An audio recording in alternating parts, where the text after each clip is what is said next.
Hey, I want to tell a story and then talk about three types of responses to this story. And the point of this video is that the types of responses, so stick with me for a minute. Now, the story is I saw this teacher who was telling this story, and he was saying that he was at a church where the pastor put a curtain down the middle of the sanctuary.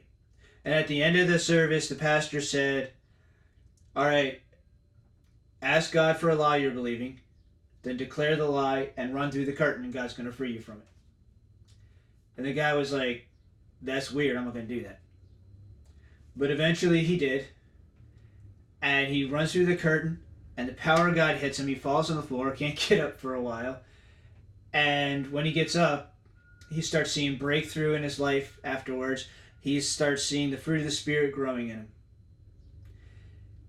So, according to him, this was definitely God. Now, there are three types of responses that I've heard from this sort of thing.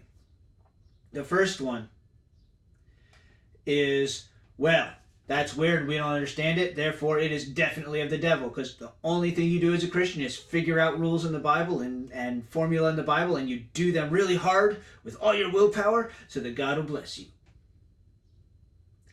The second response I've seen, or second type of response I've seen, is, oh, hey, now we figured out how God moves, so let's all put curtains down our sanctuaries, and let's just do this every week. And then God will move and he'll bless us. But the third type of response is the most rare. And it's the one where people look at it and go, well, that's kind of weird. Well, let me look at the Bible. Does it contradict the Bible? Let me look at his life. Are the fruit of the Spirit growing in his life, or is it the fruit of the flesh? Because people and the enemy can imitate a lot of things, but they cannot imitate the fruit of the Spirit. And if they see those two things, then they will go, wow, thank you, God. Thank you so much for moving. God, what are you doing today? How can I partner with you today in what you're doing? What's my part in your story? And these are the people that I would like to call the wild ones. The ones who will say, yes, if I get you, God, I will pay any price. I will stand in front of a crowd that's about to stone me and preach the gospel. I will sacrifice belongings. I will sacrifice my dignity and laugh or cry for an hour or fall on the floor under the glory of God. I will sit and be quiet. If you hate studying, I will study. I'll study the Bible in these non-fiction books that talk about the Bible, if that's what it takes to get you.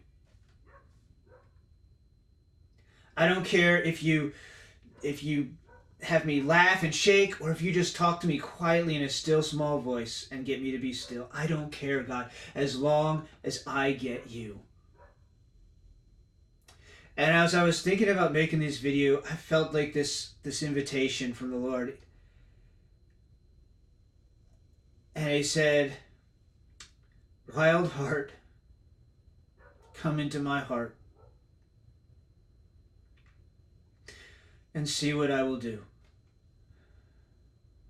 Wild heart, come into my heart and see what I will do.